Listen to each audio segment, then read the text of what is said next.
48. Right, okay. Yeah, we had a page somewhere between like. Okay.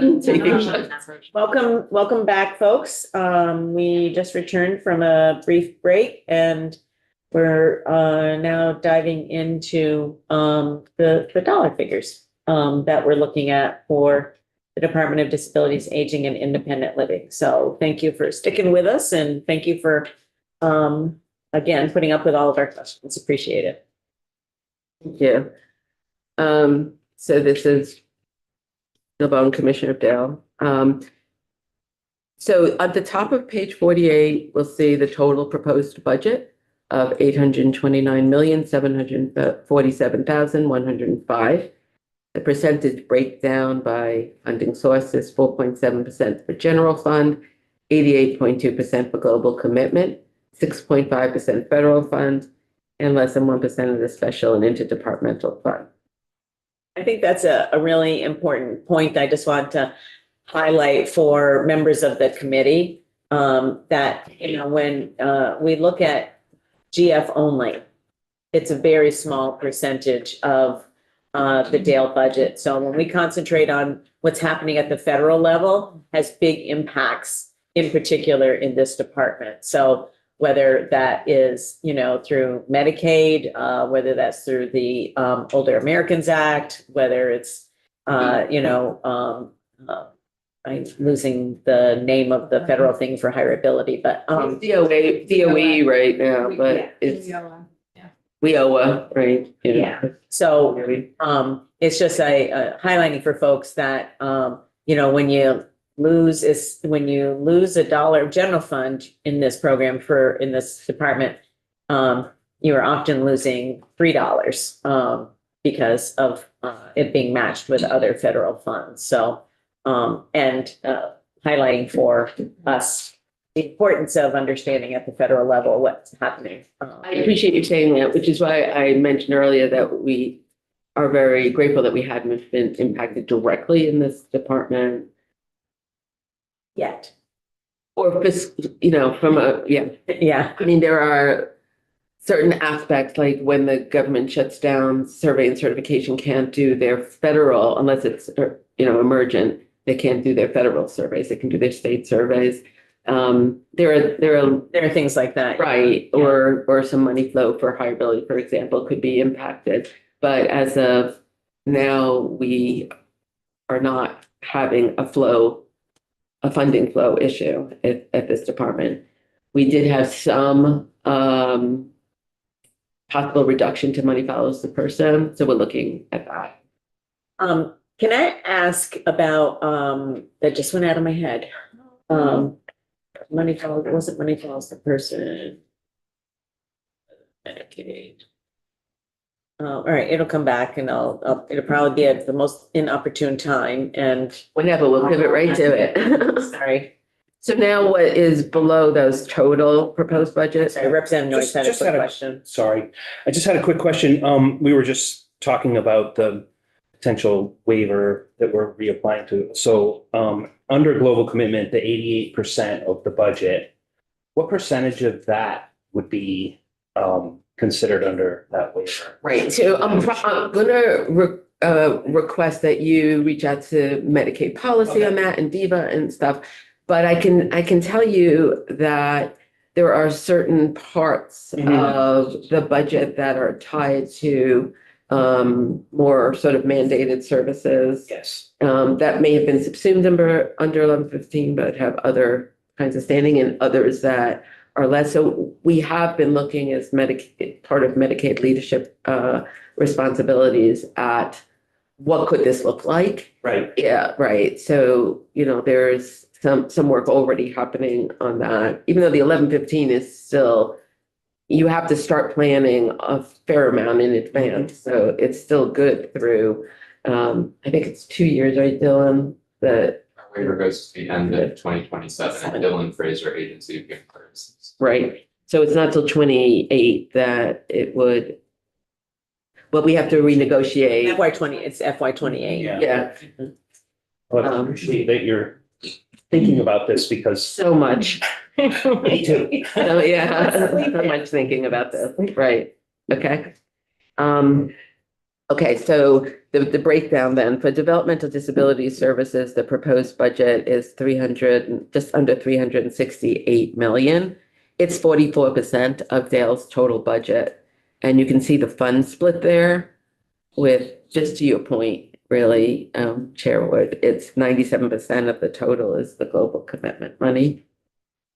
The adult services division is 403,614,407, which is 49% of Dale's total budget. So you see what we've just done is capture most of Dale's budget between developmental disabilities and the adult services division.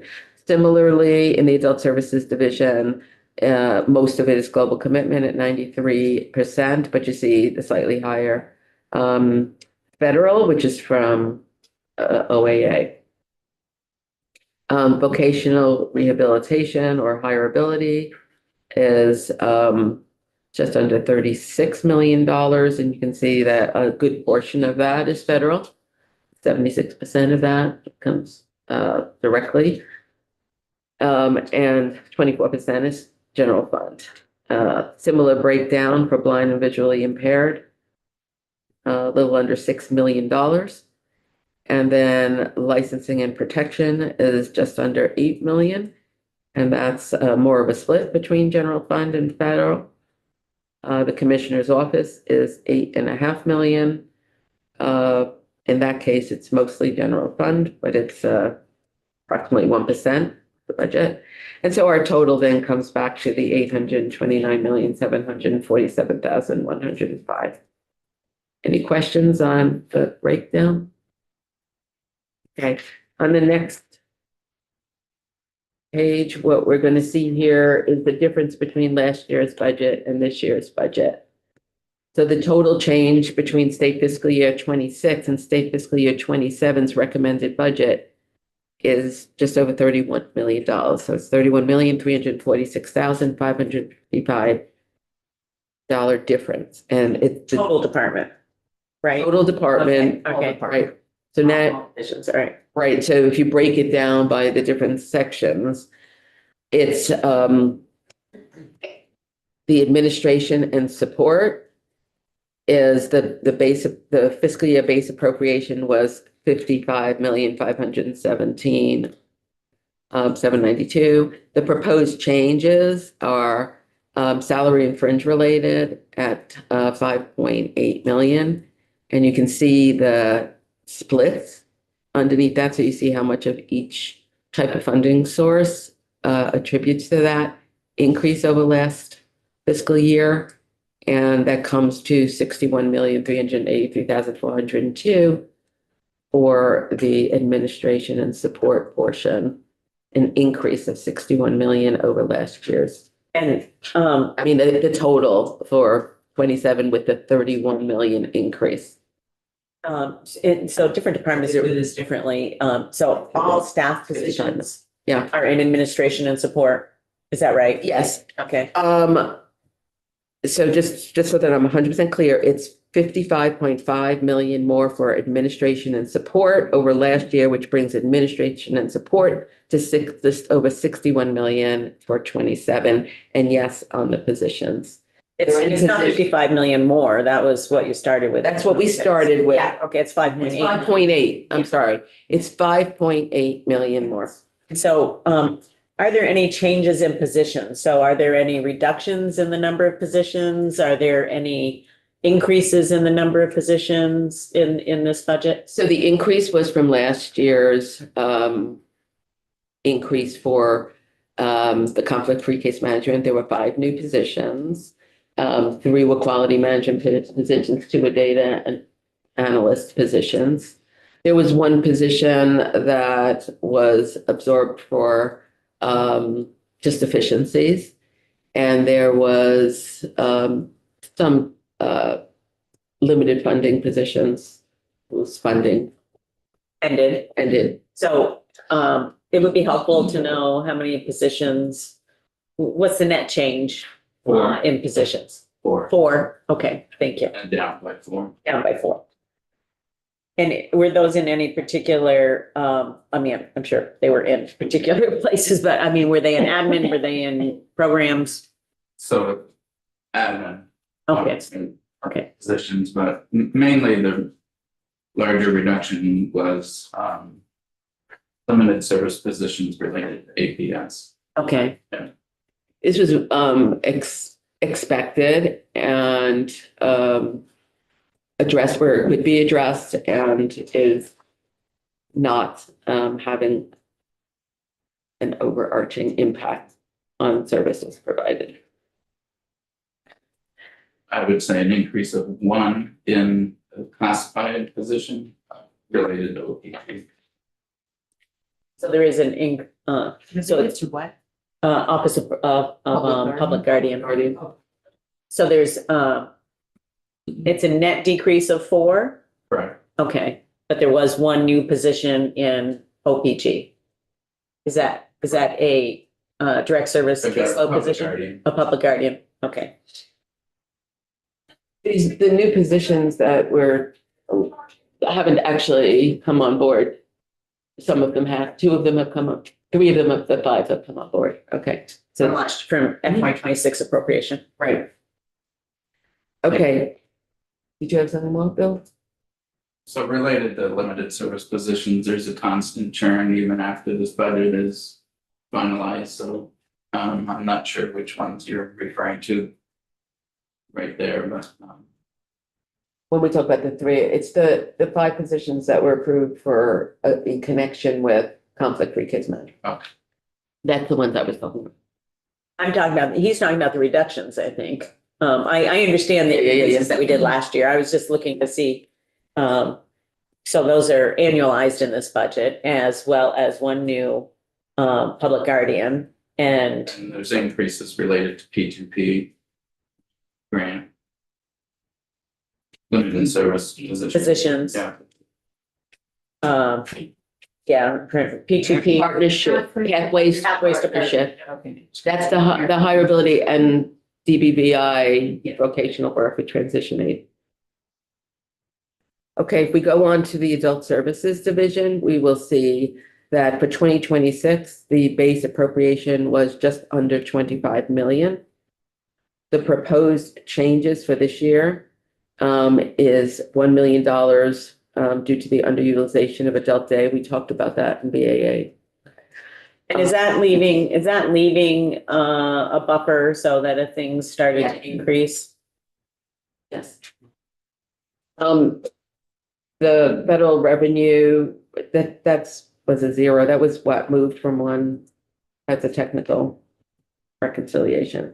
The budget to actuals adjustment was 3,350,000. So the total changes for the adult services division was 2,350,782, which brings our state fiscal year 27 recommend to 27,260,274 for the adult services division. We have a question from Representative Noyes. and Just then- quickly on the adult days, we had set some money aside to help stand up adult days in areas where they close. And I was wondering if that money is still there, and we can talk about where it's going. I was just more on the money thing. There's still money available for someone to start in Rutland or. Right, that money was appropriated a couple of years ago, Yeah. carried forward. Yep. It's being used via a grant to the organization that's working to stand up the multi-generational adult day in the that's- Barry Montpelier area. But we That's don't all have of it, so that will close that out, or is there, okay, so there would be no money for the other areas that closed. And there's no plan right now that's Right. on the table or a proposal for that. So And you're if not it looking was, for Anybody either. Or are you? are we looking for somebody to open up another? Those areas that are I underserved? would love for Okay. someone to open up in those areas. If anyone came forward as interested, we would, want to work with them. Okay.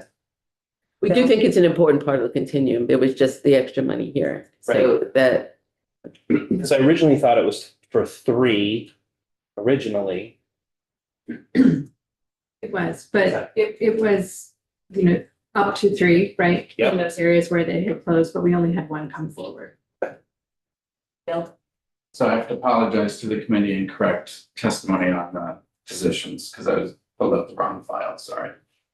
So from last year to this year, it's an increase of 8 positions, all limited service.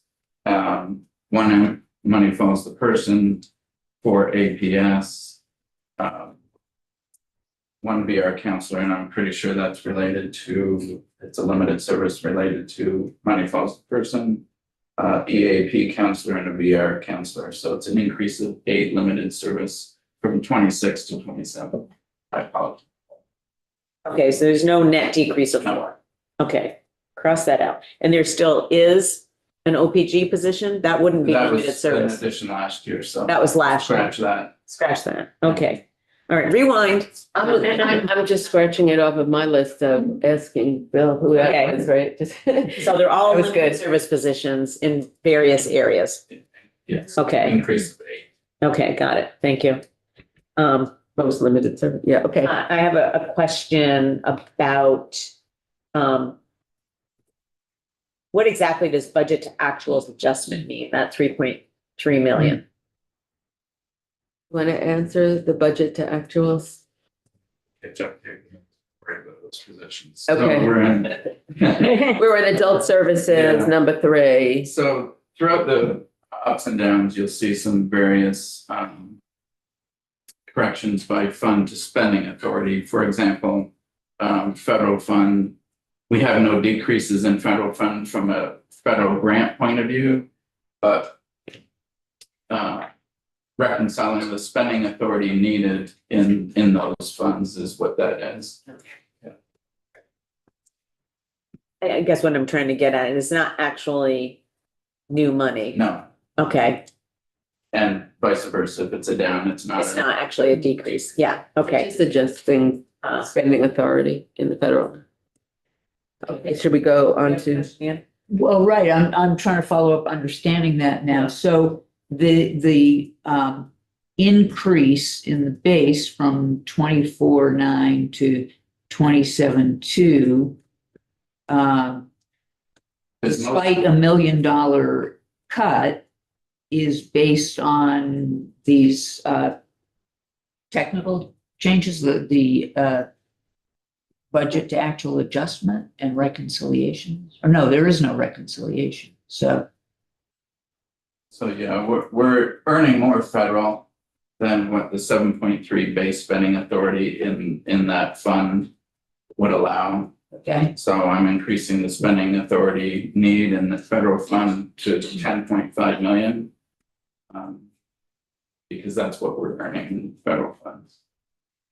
so the increase has to do with the balance between state and federal, not Yeah, an in a given- actual program money increase of that amount. Correct. In a given year, we can adjust federal fund spending authority by doing an excess receipt request. So earlier it was asked if something was gonna be in VA. I forget what the, another alternative to that is doing an excess federal receipt request.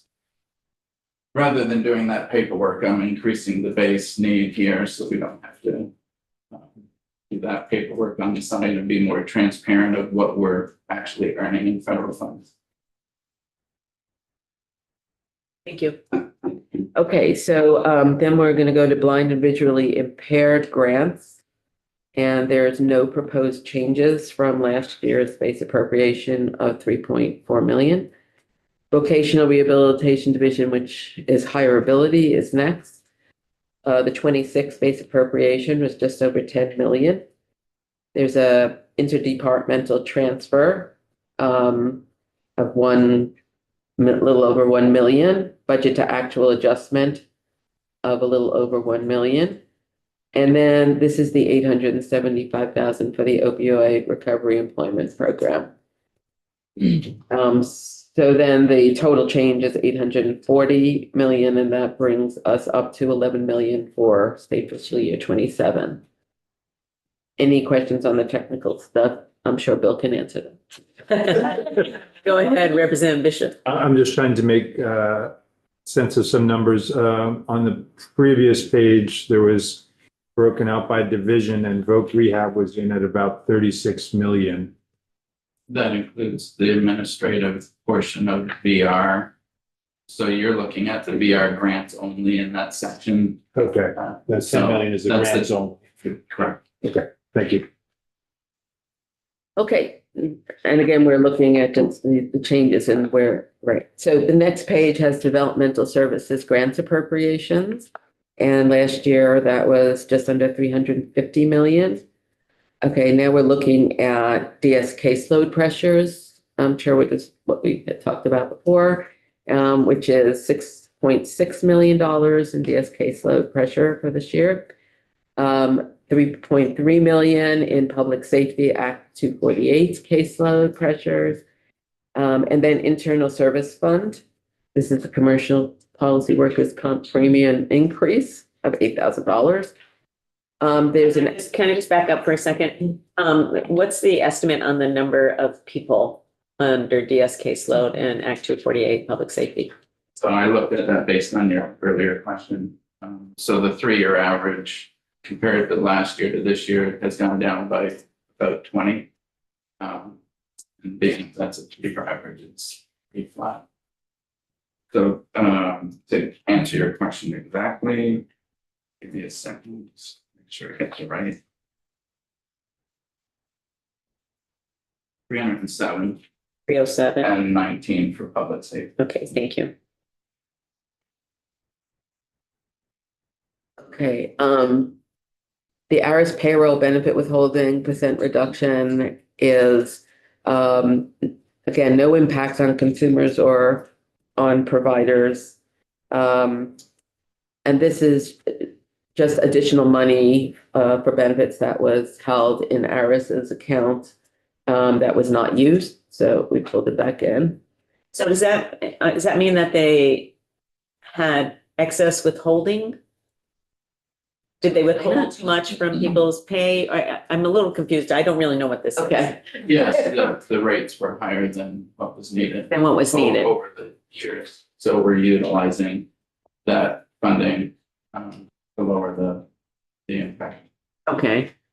And is that all of what they've been holding out there or is there more out there? Yeah.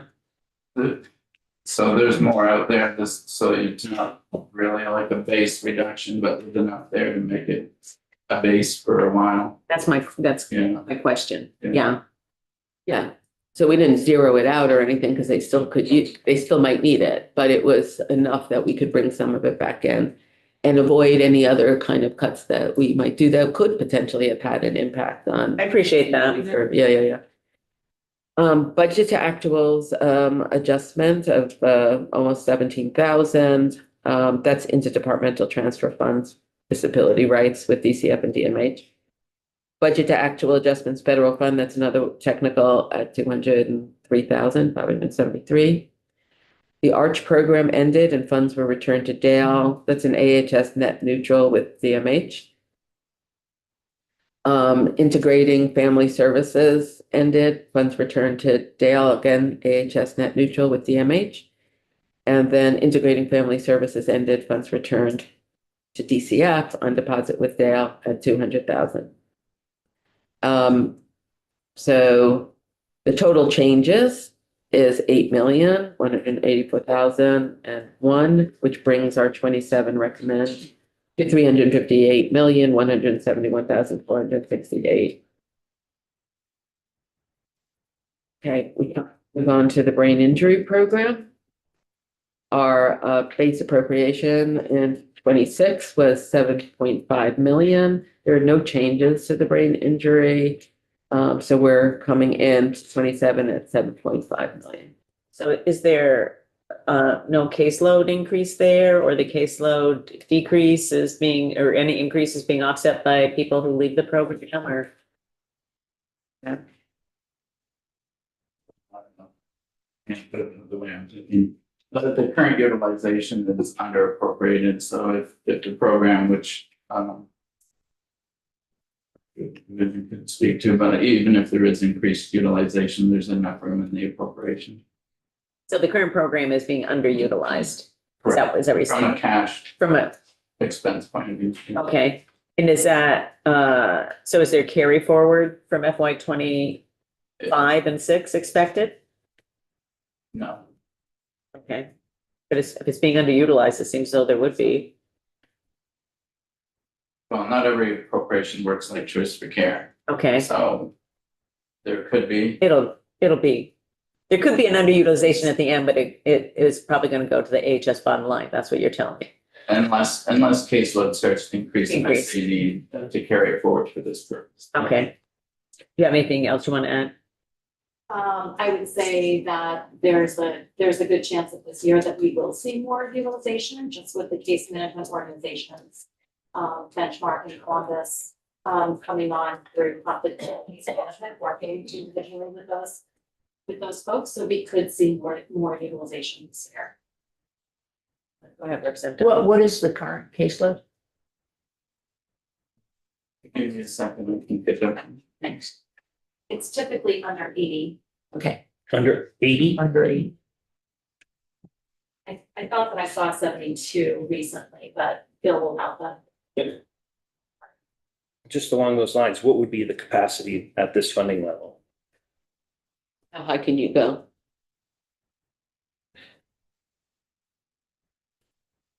Come on, you can do it, you can do it. If you give me a second. No worries. And you can get back. So we'll let them think. I don't want to go forward with the number. Yeah, all right, we'll give him a second. I don't want to go forward with the numbers until I have Bill paying attention. Do you know what the program capacity is? I think that's a tricky question to answer without My a guess is- calculator and spreadsheet. Yeah, my guess is there's probably room for 15 more, based on. So it's a- Yeah. That makes sense to you? Okay, we have consensus. Money, program. Okay, great. So we're moving into choices for care now.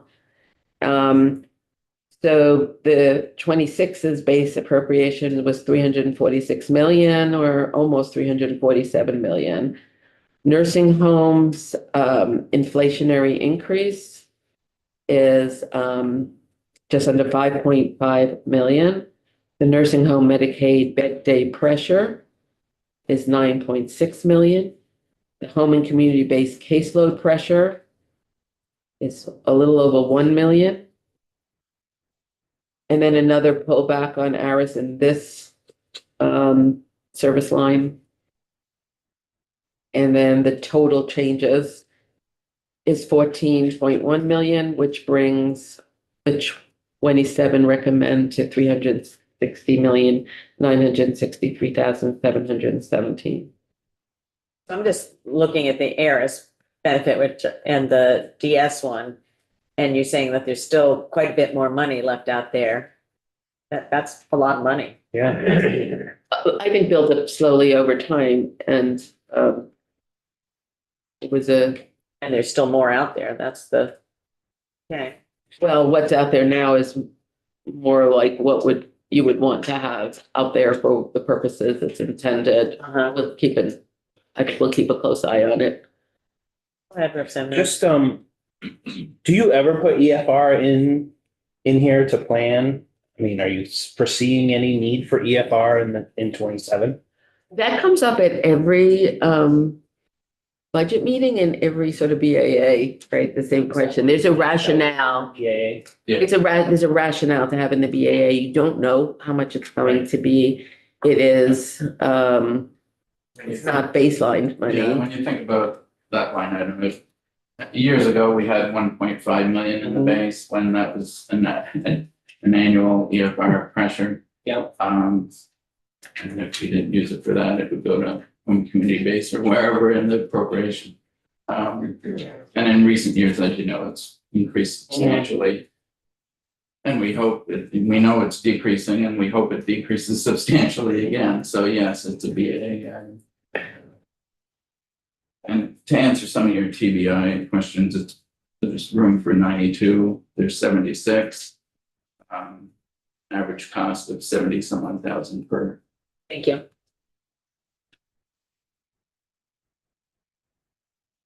In these choices for care line items here, some of the questions were answered directly. on the screen, so. Can I ask a question about Eris, or not Eris in particular, I guess, but where are we in terms of extensions of contracts or, for the payroll service? And are they at the end of a contract? Is that going out to bid? Is there? It went out to bid and they were awarded it. Okay. So they're at sort of the beginning of the next. Yeah, run, right? contract negotiations are going on now. Okay. And then I have a question, and I don't want to, I'm not tipping my toe into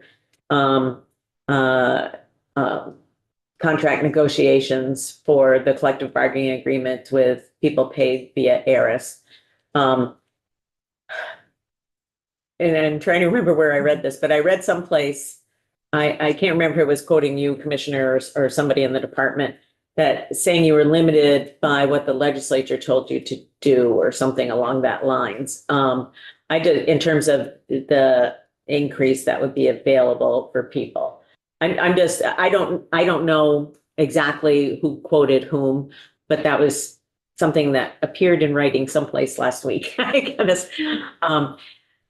just want to make I guess what I would say is a statement to the impact of those individuals on people's lives. And honestly, anything below $20 an hour is an insult to the people providing very direct services. So that's more of a value statement coming from me personally, not from the committee necessarily, but what is covered in that agreement, and those are people providing very direct services to people, hands-on, day in and day out. And what I read was a summary someplace in Digger or someplace. I don't remember exactly where it was. And I'm just encouraging you to really understand through a monetary agreement the value of those people. So, Digger didn't ask me any questions last week. What- No, it was something that was somebody, it might not have been you, it may be in house healthcare. Did this come up in house healthcare? I don't really, I read it someplace. I'm sorry, I can't pinpoint it, but is that under negotiation right now? So My understanding that it is. It is under negotiation, so I'm not sure what you. Yeah, I realize you can't say anything. I'm just conveying to you my, the work that people are doing, and the ability to maintain and retain people is so important, and they're not benefited individuals. And so I would be remiss if I didn't say something on their behalf, I guess is what I'm saying. We appreciate that. When the negotiations are done and all that, maybe we can have more of a conversation. Yeah. Did you have a question, Representative Noyes? Yeah, back on the choices for care. So we're just wondering about are you planning for any increases in like ACCS or Res Care? That would be under this, correct? And as we're looking at our GA housing and just trying to provide a more stable housing for individuals who are homeless, that might be an option for some people. And we can see the number of individuals over 65 that are in GA housing. Is there any planning for that to be increased if that's a workable solution for those individuals? So, first of all, I wanted to say something that I think is important to say, that, and I've talked about the instability in the long-term care continuum and our concern about that. But the residential care homes and the assisted living are an important part of this continuum. And some of them have closed this past year, but new ones have also opened this past year. And we've netted increased residential care home beds. So we're actually. First time in a while. Yeah. That's why I wanted to highlight it. It might have something to do with rate increases that we provided, I'm just saying. Could be. I think the plan for that might have preceded, but it certainly doesn't hurt. So And there is, Bill, can you speak to the $1 million home community-based caseload pressure on line 3 in Choices for Care? 22 people, yeah. It's probably a net of 22 though, Right, as people. Yeah. as people die and people leave and, People yeah. go into. Right, so some growth. Sure. Do you wanna say anything about, clarify that? Since the beginning of Choice for Care, really, I think the goal was to increase home and community base caseload 30 to 50 individuals a year. As the goal of reaching 50-50 in every county in Vermont. So as I mentioned earlier, the current utilization for home and community-based caseload is under this year. So to get to the threshold to need 22, we may be on a pace of around 40 from now until, so that gives you context of what's been expected over the years and what this represents. So I think it's important to note that this year we have a funding line for that. And there's still some leftover from that pandemic era money that was put in there. But then next year, I think that will be completely spent out, right? So, yeah. Yeah. At the beginning of the year, as I mentioned to BA, I really thought home and community based this year was going to increase, but it hasn't proven.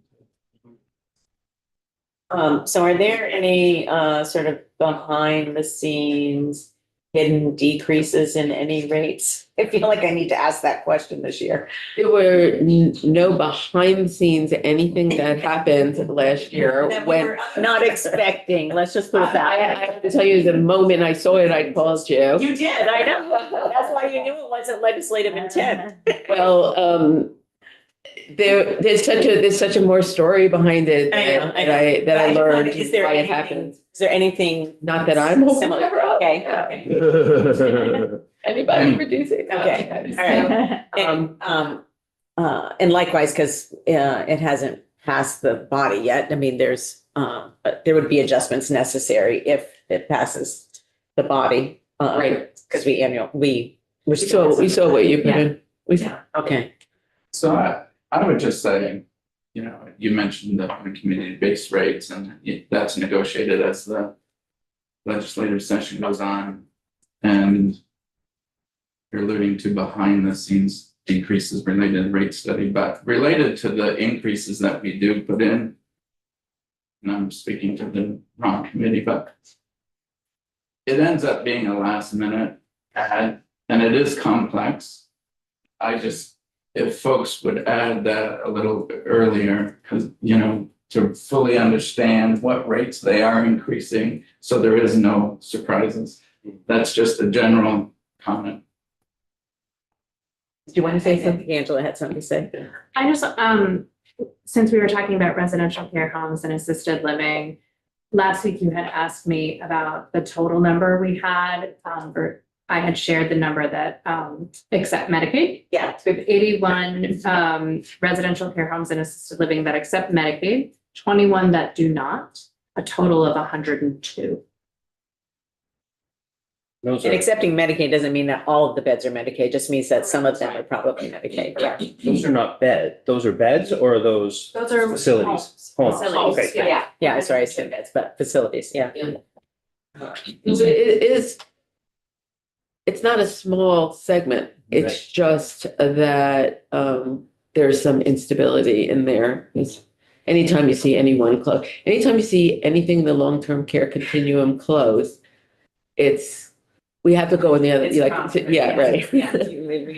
We know that. You're with us on that. Okay. So this could have been included in that last question that you asked, but I just want to, in the BAA, we increased ERC roughly one. We saw it. Okay, is that, so we need to figure out if that's going forward. No, that's up to us Up to because us, that okay. change, that change happened It after the hasn't budget was already done. until it's passed and signed. Okay, Yeah. so, all right, just thinking about, Yeah, no. Thinking about our recommendations to Correct. appropriations. yes. Yes, So, yeah. that would need to be annualized Mhm. because there's only one quarter's worth. And that's not in. Correct. Great. Thank you. So, well, that concludes that, but I did want to just bring to your attention the back of the testimony, and if you can bring up just the top page of that, Rebecca, which would be page 53. Not that one, then, yeah. So what we have here is all of our programs with the data. It's broken down by who do we serve, what's the program description, you can see which division they're referencing, the performance measures, and the state fiscal year 27's proposed amount.